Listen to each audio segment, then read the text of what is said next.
Operation अल Aqsa flood. और ये नाम इसलिए रखा था क्योंकि मई 2021 में जो हुआ था उसका इनको बदला लेना था, इसलिए नाम रखा था। तो अब डिस्कस कर लेते हैं कि करंट सिचुएशन में इन्होंने करा क्या। तो 6 अक्टूबर 2023 को एक सुपरनोवा सुकोट गैदरिंग म्यूजिक फेस्टिवल होना था। इजराइल के वेस्टर्न नेगव डेजर्ट में होना था।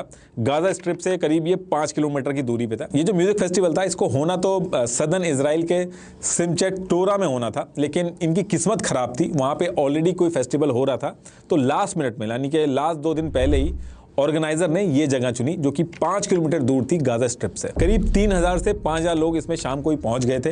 रात भर यहाँ पे फेस्टिवल चला और चलते चलते सुबह हो गई, करीब 6 बजे के आसपास बजे थे। ठीक इसी टाइम पे मॉर्निंग में हमास के मिलिटेंट गाजा स्ट्रिप से कई ग्रुप्स में निकलते हैं। एक ग्रुप इनका बाय लैंड निकलता है, लेकिन क्योंकि चारों तरफ से स्ट्रॉन्ग फेंस लगी हुई थी तो उसको तोड़ने के लिए इन्होंने बुलडोजर का यूज किया और जीप लगी हुई थी वहां पे।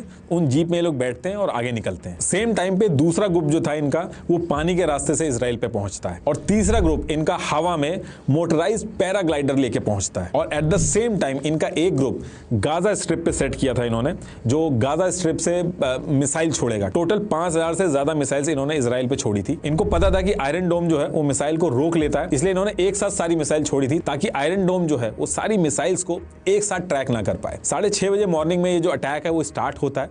7 बजे के आसपास बाकी ग्रुप जो थे वो इजराइल और गाजा के बॉर्डर वाले इलाकों में, जिसमें नहाल, होलेट, नीर, नेटिव, हसारा, बेरी और कफारजा थे, इनमें ये घुसते हैं और जो मिलता है उनको मारते हैं, चाहे बच्चे हों या बड़े हों। इस अटैक के स्टार्ट होते ही मोहम्मद डेव एक ऑडियो रिलीज करता है। फी ज़िल्ल हाज़िहिल जराइम अल मुतवासिला बिहक़ अहलिना व शअबिना व फी ज़िल्ल अरबदतिल इहतिलाल।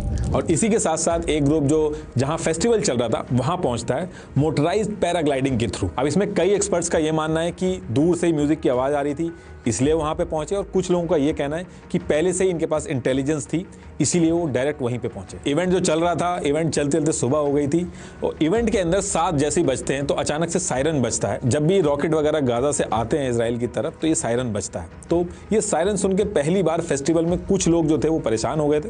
कुछ लोग तब भी ये समझ रहे थे कि ये शायद कुछ सेलिब्रेशन चल रहा है, ये इस इवेंट का ही पार्ट है। और देखते ही देखते आसमान में पैराग्लाइडर्स दिखते हैं और ये लोग उतरते ही पूरे फेस्टिवल में अंधाधुंध फायरिंग करते हैं। कुछ लोग गाड़ी से भी आ गए होते हैं और ये अंधाधुंध सब पे अटैक करते हैं। जहां पे फेस्टिवल हो रहा था वहां पे पूरा खाली इलाका था, तो छुपने की ज्यादा जगह नहीं थी, ओपन ग्राउंड था, तो सब ओपन ग्राउंड में ही भाग रहे थे और ये लोग पीछे से गोलियां चला रहे थे और कार से पीछा कर रहे थे। इस फेस्टिवल में जो लोग कार से आए थे वो अपनी कार से भाग रहे थे। इतनी ज्यादा कार हो गई थी कि रोड पूरी ब्लॉक हो गई थी। उन ब्लॉक रोड पे कार पर डायरेक्ट इन्होंने फायरिंग करी। ये जो फेस्टिवल चल रहा था इसमें 260 लोगों की जान गई। 130 लोगों को ये लोग किडनैप करके वापस गाजा में ले गए, क्योंकि हमास के कुछ लोग जेल में बंद थे। तो इनका प्लान था कि इजराइल के कुछ लोगों को वापस गाजा में ले जाएंगे और फिर अपने साथियों को जेल से छुड़वाएंगे और नेगोशिएशन करेंगे। आपने ऑलरेडी वो वीडियो देखी होगी जहां पे निकोल लुइक, जो कि एक टैटू आर्टिस्ट थी, जर्मन इजराइल ड्यूअल सिटीजनशिप थी उनकी, उनको कैसे परेड करवाया गया, फिर एक लड़की को बाइक पे बैठा के कैसे ले गए थे वो भी आपने देखा ही होगा।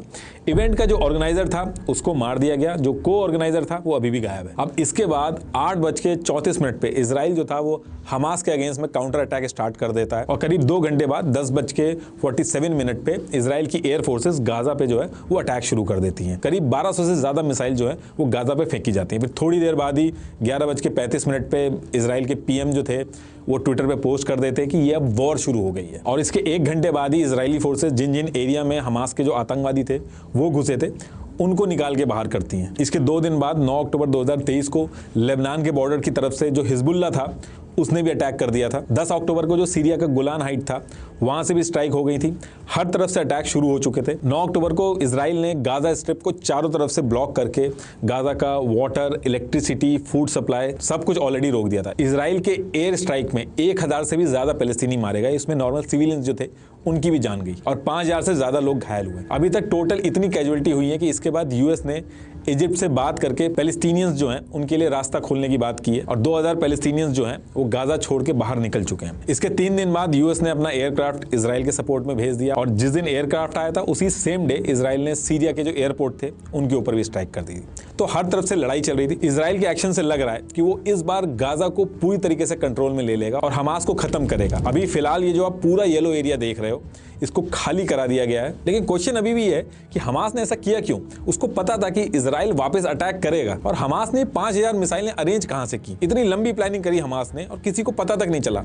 ईरान का क्या रोल है? बहुत सारी थ्योरियां हैं, जिसमें से एक थ्योरी मैं आपके सामने रखता हूं। देखिए, ये ब्लू वाला जो है एक स्टैंडर्ड रूट है ट्रेड का। ये रूट यूएस के लिए बहुत इंपॉर्टेंट है, क्योंकि इस रूट से ट्रेड होता है और पैसा बनता है। इधर इंडो पैसिफिक से यूरोप जाना हो तो कंट्रीज इसी रूट का यूज करती है, और इसमें यूएस का फायदा होता है। और इसके काउंटर में रशिया ने इससे काफी छोटा रूट डेवलप कर दिया है, जो इंडिया से स्टार्ट होकर ईरान से होते हुए यूरोप पहुंचता है, जिसको एनएसटीसी कहते हैं। अभी जो एनएसटीसी वाला रूट है ये छोटा भी है और इसमें पैसा भी कम लगेगा, टाइम भी कम लगेगा, तो इसकी रेलेवेंस ज्यादा है। और जो स्टैंडर्ड रूट था वो धीरे धीरे इररेलेवेंट होगा, इसकी ज्यादा इंपॉर्टेंस बढ़ेगी। ये जो रेड वाला जो है ये एनएसटीसी रूट है, इससे यूएस का पूरा गेम खराब होगा। तो यूएस ने इसके काउंटर में आईएमईसी इंट्रोड्यूस किया। ये भी इंडिया से ही शुरू होगा, सऊदी अरेबिया से होते हुए, इजराइल से होते हुए यूरोप पहुंचेगा। G20 में जब इसकी बात आगे बढ़ी तो ईरान ने इस चीज से परेशान होकर कई सारे स्टेटमेंट भी दिए थे कि मिडिल ईस्ट में ये जो रूट है ये सक्सेसफुल नहीं होगा, वहां ऑलरेडी बहुत ज्यादा टेंशन है।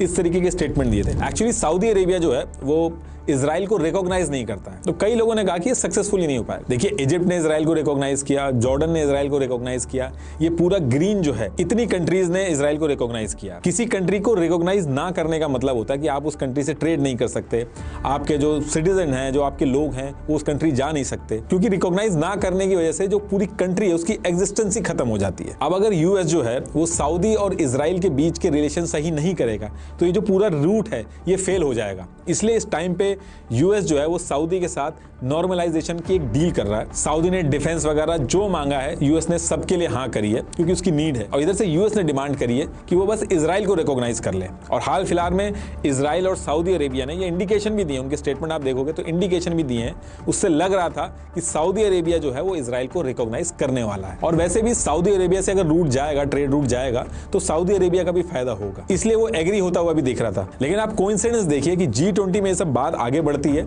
और इधर अटैक हो जाता है। अब इस अटैक से दिक्कत ये हो गई है, अब जो इजराइल है वो रिटेलिएट करेगा और गाजा में अटैक करेगा, जिससे आम पैलेस्टीनी जो है उसकी भी जान जाएगी। अरब वर्ल्ड की जो जनता है वो इस चीज को बिल्कुल फेवर नहीं करेगी, अपने लीडर्स पे प्रेशर बनाती है। टर्की की जो जनता है वो तो अपने लीडर से ये तक कह रही कि आप अपने सोल्जर्स क्यों नहीं भेज रहे हो इजराइल के खिलाफ। तो ऐसे टाइम पे अगर सऊदी अरेबिया इजराइल को रिकॉग्नाइज करने की बात करेगा तो अरब वर्ल्ड में जो उसकी रेपुटेशन है वो कम हो जाएगी। दूसरी चीज, ईरान जो है वो अरब वर्ल्ड जो है, जो मिडिल ईस्ट का, उसका लीडर भी बनना चाहता है। तो इस अटैक की वजह से हुआ यह है कि सऊदी अरेबिया का इजराइल को रिकॉग्नाइज करना फिलहाल के लिए तो डिले हो गया है। मतलब भले ही होगा आगे कि नहीं होगा ये तो पता नहीं, लेकिन फिलहाल के लिए तो डिले हो गया है।